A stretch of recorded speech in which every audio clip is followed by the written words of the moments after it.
में, और इस वीडियो के एंड तक आप ये समझ जाओगे स्टॉक मार्केट क्या है, साथ में कि इन्वेस्टमेंट करना यार एक ऑप्शन नहीं है आज के दिन, वो एक नेसेसिटी है।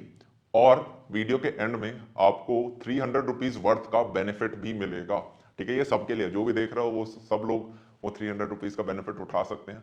और अगर आप स्टॉक मार्केट के डोमेन में अभी घुसना चाहते हो, ठीक है, जो कि घुसना चाहिए, तो आज एक ऐसा रास्ता बताऊंगा जिसके थ्रू आपको ऑलमोस्ट 28,000 वर्थ का बेनिफिट हो जाएगा। ठीक है, तो स्टार्ट करें। तो सबसे पहली, इन्वेस्टमेंट करने की जरूरत क्यों है? मतलब आप पैसा कमा रहे हो, सैलरी आ रही है, ठीक है, तो घर जाते हैं, बैठते हैं, ये फालतू के पचरे स्टॉक मार्केट क्या है, ठीक है, कैसे वर्क करता है, समझने की जरूरत क्या है। एज्यूम कर लेते हैं, सिंपल केस लेते हैं।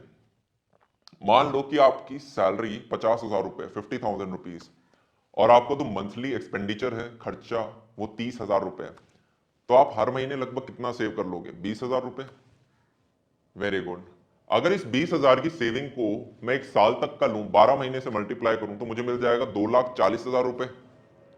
एज्यूम करते हैं कि आप अगले 20 साल के लिए काम करते हो, ठीक है, और हर साल आपकी जो इनकम है वो 10% बढ़ रही है, ठीक है, और आपकी जो महंगाई है मार्केट की वो 8% बढ़ रही है। तो ऐसे में अगर आपकी इस साल 50,000 सैलरी थी तो साल का 6 लाख हो गया, तो अगले साल आपको 6,60,000 मिल रहा होगा, ठीक है, 10% इंक्रीज हो गया। सिमिलरली अगर इस साल आपका 30,000 का खर्चा है तो अगले साल वो 8% बढ़ जाएगा। तो इस हिसाब से आपकी पहले साल की सेविंग कितनी हो जाएगी? 20,000 के हिसाब से 2,40,000। अगले साल की कुछ और होगी, और ये चीज अगर मैं 20 साल के लिए करूं तो आपके पास जो अमाउंट होगा सेविंग का वो लगभग 1.7 करोड़ होगा। ठीक है, तो सुन के ऐसे अच्छा सा लगता है कि हम करोड़पति बन गए, राइट? ग्रेट। अब ये जो 1.7 करोड़ रुपीस आपने कमाए हैं, ठीक है, बचाए हैं, सेव करे हैं, एक बार आप काम करना छोड़ दोगे, महंगाई तो फिर भी बढ़ेगी, वो 8% से बढ़ती जा रही है, बढ़ती जा रही है। ये 1.7 करोड़ को एग्जॉस्ट करने में, खत्म करने में आपको सिर्फ 8 साल लगेंगे, अगर आप उसी बेसिस पे चलो जैसे कि आप पहले खर्चे कर रहे थे। तो जो भी आप करोड़पति थे, 8 साल बाद आपके पास जीरो बचा होगा। अब एक और सिनेरियो कंसिडर करते हैं। जो आपकी फर्स्ट ईयर में 2,40,000 की सेविंग हो रही थी 12 महीनों के अंदर, उस सेविंग को बजाय वैसे ही रखने के, आइडल रखने के, अगर मैं कहीं इन्वेस्ट कर देता हूं, कहां इन्वेस्ट कर देता हूं? कोई ऐसी जगह पे जहां मुझे 12% रिटर्न मिल रहा है हर साल का, तो by the end of 20 years वो 2,40,000 रुपए 20 लाख से ज्यादा हो जाएंगे। वो 2,40,000 रुपए 20 साल में 20 लाख से ज्यादा हो जाएंगे अगर मैं एक ऐसी जगह इन्वेस्ट करता हूं जहां से मुझे 12% मिल रहा है इंटरेस्ट रेट। चीज इंटरेस्टिंग लग रही है? अगर मैं हर साल का, पहले साल का 2,40,000 था, हर साल का एडअप करूं तो टोटल अमाउंट 20 साल में मेरा बनेगा 4.76 करोड़। तो एक जगह आप उसी पैसे का 1.7 करोड़ बना रहे हो, और वहीं पे थोड़ा सा दिमाग लगाया आपने, एक जगह इन्वेस्ट किया पैसा, और आपको 4.76 करोड़ मिल रहे हैं। कौन सा अच्छा लग रहा है? ठीक है, ये अच्छा लग रहा है। अब ये हमें समझ में आ गया कि यार पैसा इन्वेस्ट करना बहुत जरूरी है, ठीक है। मल्टीपल रीजन यार, एक तो इन्फ्लेशन बढ़ रहा है। इन्फ्लेशन क्या होता है? महंगाई का बढ़ना। इन्फ्लेशन क्या होता है? महंगाई का बढ़ना। पहले समोसा 25 पैसे में आता था, आज के दिन 10 रुपए में आता है, राइट? तो महंगाई बढ़ रही है। तो आपने जो उस टाइम सेविंग करी थी वो आज के जमाने में उतनी बड़ी नहीं होगी। तो आपको यह ध्यान रखना है कि अगर आप पैसे को खाली रख रहे हो तो वो खत्म हो रहा है, तो इन्वेस्ट तो करना है ही। अब आपकी जो सेविंग्स हैं, आप इन्हें 4 जगह इन्वेस्ट कर सकते हो। जो पहला डोमेन है वो है यार ऐसा डोमेन जहां से आपके फिक्स्ड रिटर्न है। मतलब जैसे कि आपकी एफडी हो गई, ठीक है, या फिर आपके बॉन्ड्स हो गए, गवर्नमेंट के साथ हो गए, या गवर्नमेंट की किसी एजेंसी के साथ हो गए, या कॉर्पोरेट्स के साथ हो गए। तो वहां से एक फिक्स्ड आपको रेट मिलता रहता है कि यार 8% मिलेगा। जैसे एफडी होती है, डिपेंड करता है बैंक टू बैंक, आप कितने ड्यूरेशन की एफडी कराते हो। कहीं पे 4% मिलता है, कहीं 5 मिलता है, कहीं 7 मिलता है, कहीं 8 मिलता है। सीनियर सिटीजन के केस में और ज्यादा मिलता है। तो वहां से आपको मान लो 8% का एफडी में रिटर्न मिल रहा है, तो ये फिक्स्ड हो गया कि इतने पैसे दूंगा तो 8% तो मिलेगा ही मिलेगा। जो दूसरा होता है डोमेन, वो होता है यार आपका रियल एस्टेट। रियल एस्टेट कैसे? कि आपको कोई पर्टिकुलर अमाउंट था, आपके मान लो 60 लाख आपने सेव कर लिए, वो 60 लाख आपने कहीं पे इन्वेस्ट करे, एक छोटा सा प्लॉट ले लिया। अब वो प्लॉट कल को हो सकता है 2 करोड़ में भी बिक जाए, हो सकता है वो 60 लाख का 10 साल बाद 60 लाख में ही बिके। अगर वो चीज मैंने एक 60 लाख की चीज खरीदी, 10 साल बाद में सेम अमाउंट में भेज रहा हूं, तो मेरे को नुकसान हुआ है किस चीज का? इन्फ्लेशन का। ठीक है, राइट, समझ पा रहे हो? तो रियल एस्टेट एक ऐसी जगह होती है जहां पे शायद बहुत ज्यादा फायदा भी हो जाए या फिर हो सकता है लॉस भी हो जाए, तो इसको हम प्रेडिक्ट नहीं कर सकते, कुछ गारंटीड रिटर्न नहीं है यहाँ पे। तो ये आपका सेकंड डोमेन था। जो आपका थर्ड डोमेन होता है यार, वो होता है इक्विटी, और यहां पर आपको सबसे ज्यादा रिटर्न्स मिलते हैं। अगर हम इंडियन इक्विटीज को देखें, पिछले 14-15 साल का एनालिसिस लें, तो आपका जो कंपाउंड एनुअल ग्रोथ रेट रहा है वो 14 से 15% तक रहा है। और वहीं पे अगर आप अच्छी कंपनीज को देखो तो उनका यार 20% तक गया, 20% तक।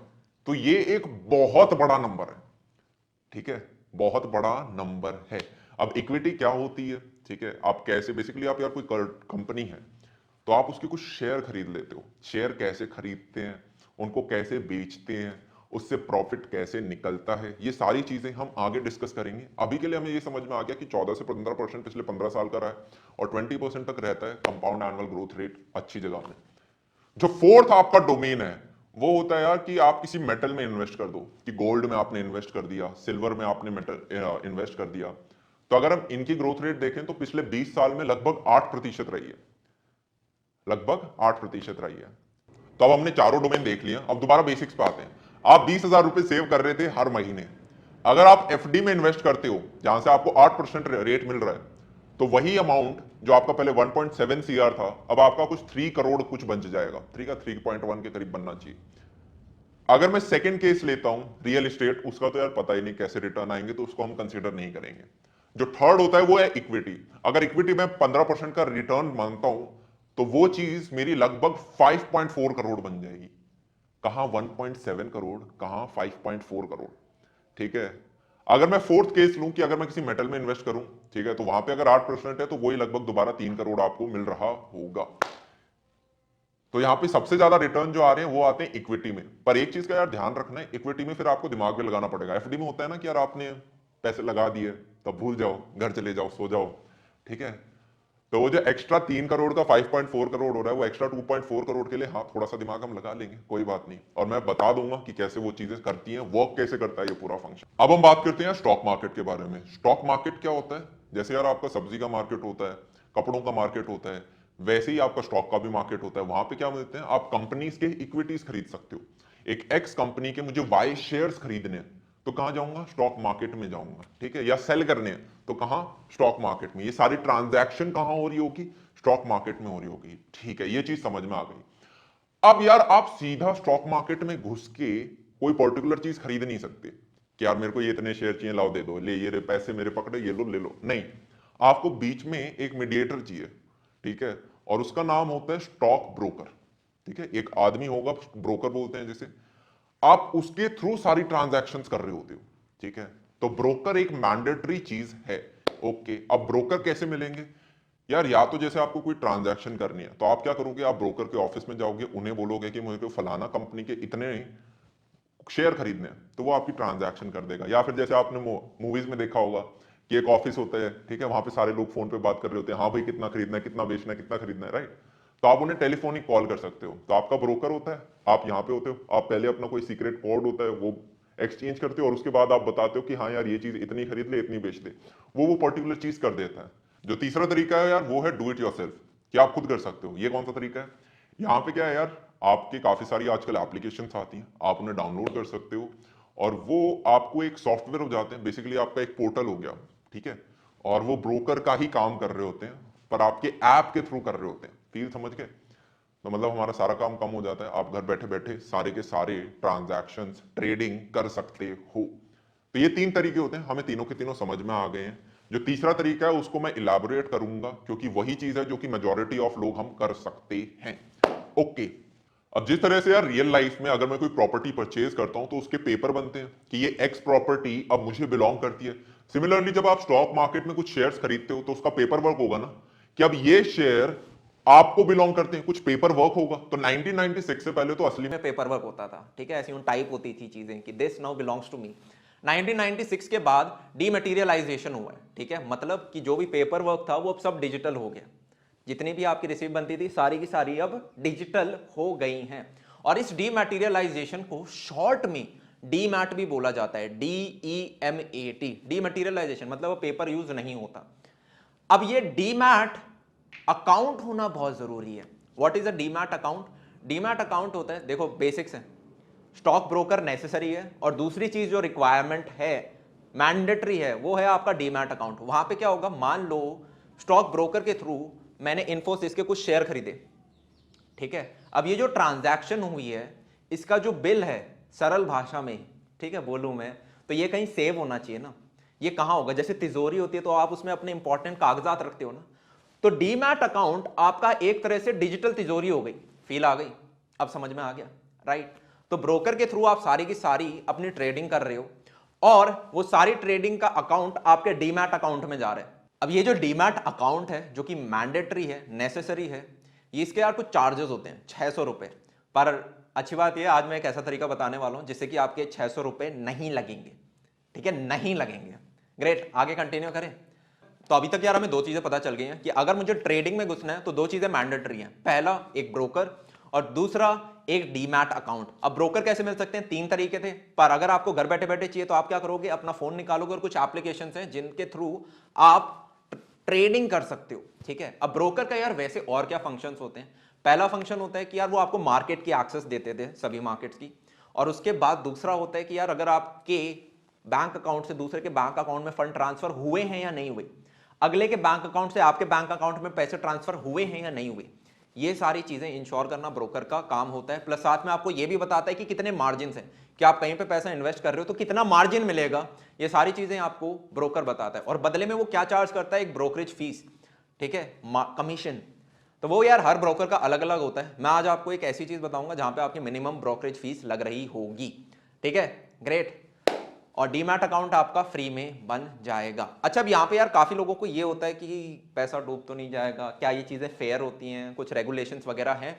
हाँ यार, प्रॉपर रेगुलेटरी बॉडीज होती हैं आपकी, ठीक है। अब यहाँ पर यार हो सकता है आपको एक छोटा सा डाउट आए कि ये जितनी भी ट्रांजैक्शंस होती हैं ये फेयर होती हैं क्या? कोई रेगुलेटरी बॉडी है जो कि इन पे नजर रखती है? हाँ, रेगुलेटरी बॉडीज हैं यार, और सारी चीजें टोटली रेगुलेटेड हैं, लॉज के अकॉर्डिंग होती हैं। ऐसा नहीं कि भाई फर्जीवाड़ा कुछ चल रहा है, नहीं नहीं नहीं, सारी चीजें लेजिटिमेट हैं, ठीक है। आपकी बॉडीज होती हैं जैसे कि यार आपकी security exchange board of India, SEBI भी बोलते हैं जिसे, SEBI, तो वो सारी चीजों को रेगुलेट करते हैं। इनफैक्ट और भी बहुत सारी बॉडीज हैं, ठीक है, मतलब जिन्हें आपको जानने की जरूरत नहीं है, पर सारी चीजें रेगुलेटेड होती हैं। पॉइंट ये है।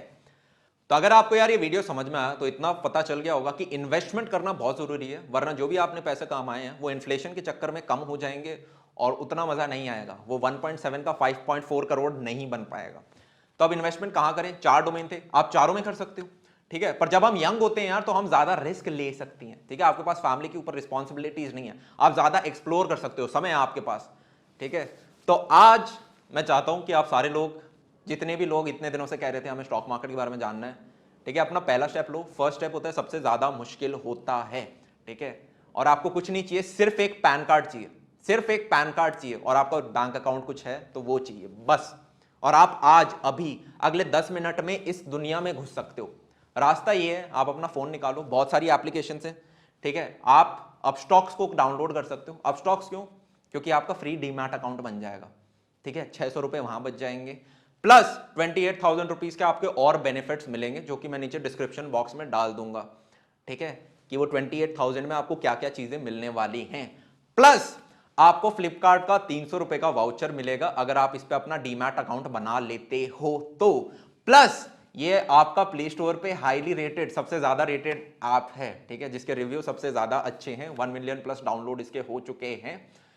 प्लस अगर आप अपनी फर्स्ट ट्रेडिंग इसके ऊपर कर लेते हो तो आपको 200 रुपए का और वाउचर मिलता है। तो एक भी रीजन नहीं है जिसकी वजह से आप आज इस डोमेन के अंदर ना घुसो, ठीक है। अब यहां पर यार काफी सारे बच्चे होते हैं 18 से 24 साल के बच्चे, जो कि ये बोलते हैं कि भैया हमारे पास तो पैसे है ही नहीं, हम तो कमाते ही नहीं, तो हम इन्वेस्ट कैसे करें? तो यार आपको 20,000 रुपए इन्वेस्ट करने की जरूरत नहीं है ना, आप 500 रुपए भी इन्वेस्ट कर सकते हो, आप उससे छोटा अमाउंट भी इन्वेस्ट कर सकते हो, राइट। पर अंदर घुसना जरूरी है। और यार आपके पास जो सबसे बड़ी चीज है वो है टाइम। टाइम का क्या फायदा है? आप यंग एज पे कोई पर्टिकुलर अमाउंट इन्वेस्ट करोगे, आपके पास 20 साल नहीं होंगे, आपको 40 साल होंगे इंटरेस्ट रेट मिलने के। मैंने एग्जांपल में 20 साल लिए थे, पर आप एक यंग एज में 20 साल की उम्र में करते हो तो 60 साल की उम्र में रिटायर होगी ना। तो इस चीज का फायदा उठाना है, छोटे से स्टार्ट करो, आप रिस्क ज्यादा ले सकते हो और लर्न करोगे यार, सीखोगे। ठीक है, ऐसा नहीं होना चाहिए 50 साल की उम्र में सोच रहे हो अरे यार इस चीज के बारे में पता होता तो 20 साल की उम्र में इन्वेस्ट करता तो 20-30 सालों में अभी तक कितना हो चुका होता, वो फिर रिग्रेट्स होते हैं।